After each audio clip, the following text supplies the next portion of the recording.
to Business Review, a daily program that delves into the latest and most significant economic stories. From stock markets to currency news, Business Review covers the most up-to-date developments in the global financial world.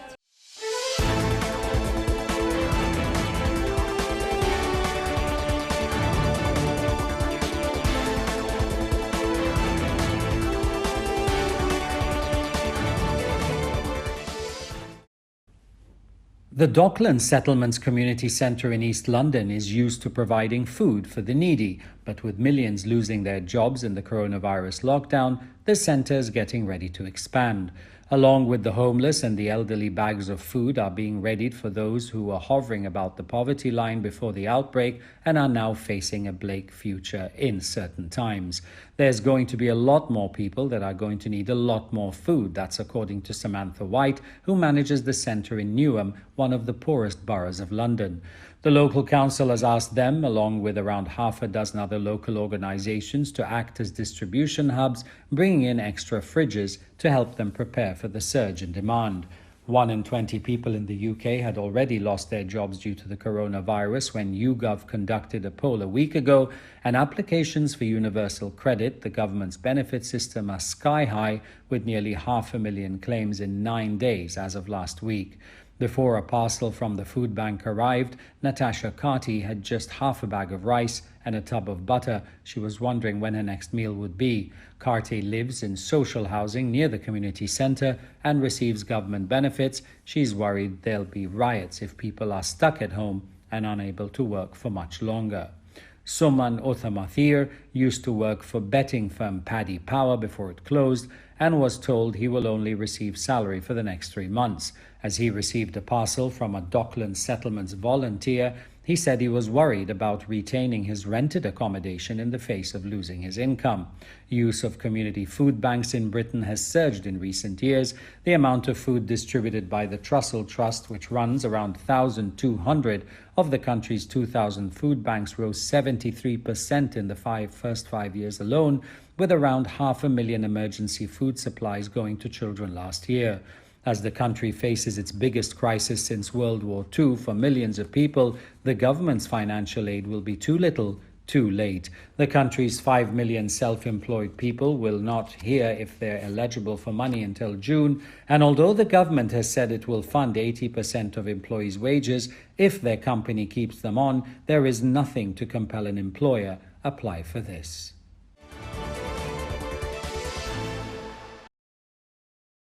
British Airways is in talks with its union about a plan to suspend around 32,000 staff, a person familiar with the matter said on April 2nd, marking one of the industry's most dramatic moves yet to survive the coronavirus pandemic.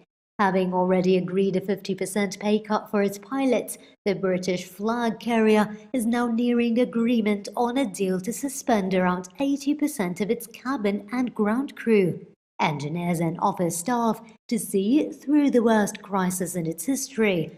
Owned by IAG, one of the largest and most financially robust airline companies in the world, British Airways has already said it is in a fight for survival.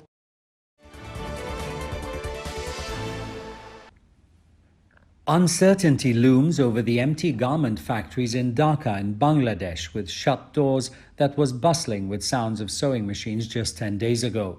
Bangladeshi garment workers have not worked for 10 days and was previously told the factories will be closed till April the 5th, but there is no word if the shutdown will continue.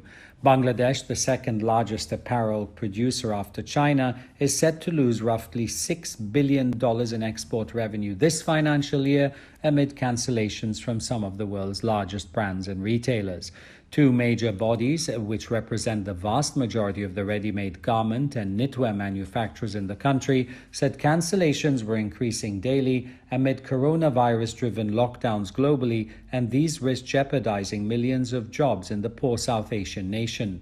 Low wages have helped Bangladesh build its garment industry with some 4,000 factories employing 4 million workers. Garment exports accounted for $34.1 billion, or 84% of the country's overall exports in the fiscal year through to June 2019.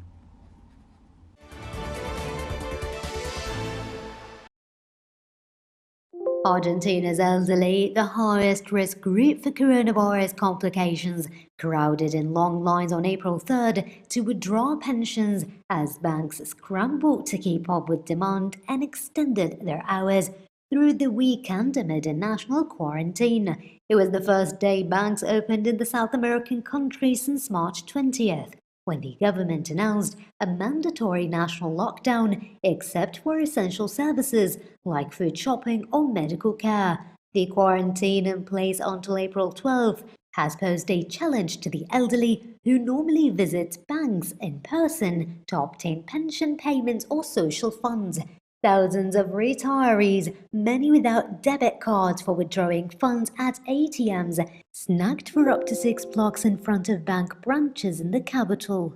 The recommended social distancing of at least 6 feet was not observed in some parts of the queue, though many people were seen wearing masks. Juan Carlos, a 70-year-old retiree waiting in line, said he had chronic obstructive pulmonary disease but had no choice but to visit the bank to receive his funds. The central bank announced that banks would stay open through the weekend and subsequent business days to accommodate pensioners in a bid to alleviate long lines. The crowded queues drew political ire from critiques of the centre-left government of President Alberto Fernandez, including Conservative former Security Minister Patricia Bullrich.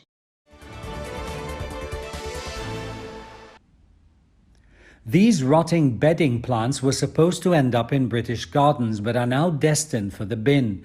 At this Hertfordshire wholesaler, entire greenhouses are full of thousands of wasted plants and more that will soon perish because the coronavirus lockdown has made them unsellable. Richard Bryant, owner of plants wholesaler Bryant's Nurseries in Hemel Hempstead, north of London, said that half an acre of plants that are wasted at the moment, if we don't get sales of stock behind me within the next week or two, they won't be any good at all, so they'll be wasted as well. And Bryant is not alone, with growers warning that Britain's gardening industry could be destroyed by the shutdown. The horticulture sector potentially faces a total stock write-off, unlike that of any industry, and growers face an uphill battle to stay in business. Plant sales have dwindled dramatically since the Mother's Day weekend of March the 21st to 22nd, and the national lockdown means there are unlikely to be any sales through to May's bank holiday, traditionally the busiest trading period of the year. I think it was when the government announced closure of all businesses, non-essential businesses, we had orders cancelled on that day, he said. We had stock sitting waiting for lorries to turn up to take the stock away, but they just sat there, so the impact was immediate and there was just no notice at all, according to Brian. The Horticulture Trade Association, the HTA, which represents 1,400 guarded retailers, growers and landscapers, estimates the total value of plant sales lost in Britain will be £687 million by the end of June and has called for a rescue package from the government. Bryant has seen his normal daily turnover of around £60,000 fall to around £5,000. At this time of the year, he normally employs 50 people, but most of them have now been furloughed with a skeleton staff kept on trying to maintain the current stock. He said the yearly turnover is 2/3 within this 2 or 3 month period, so it has a huge impact. All the costs and inputs have already gone into the crop, and then potentially, if we can't sell it, he said, there's no income until the following May or June when we receive an income again. The China Logistics Prosperity Index, or the LPA, has more than doubled from a month earlier to 51.5% in March, bouncing back to the expansionary territory as a result of the easing epidemic situation and gradual resumption of work and production. According to an industry report, China's LPI surged 25.3 percentage points to 51.5% in March, which marks the return of the logistics industry to expansionary territory. China's warehouse and storage services also expanded in March, with the warehouse and storage index jumped by 13.7 percentage points from a month earlier to 52.7% last month.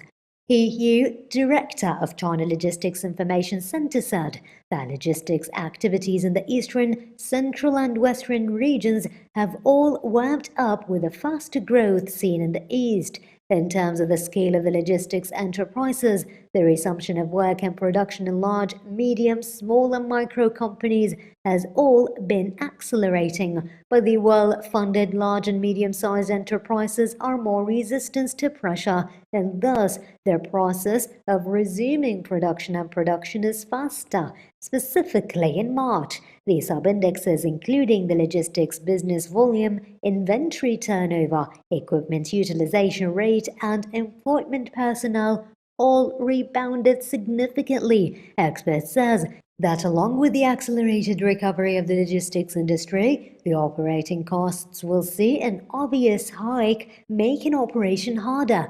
Further support policies are needed to support the continuous recovery. Initiated in March of 2013, the LPI has been used as a core indicator of China's economic and business conditions.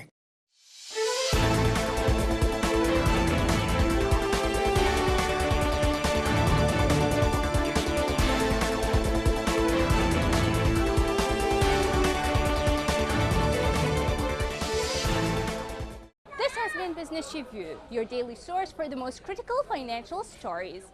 Tune in next time for the latest financial news impacting the world economy.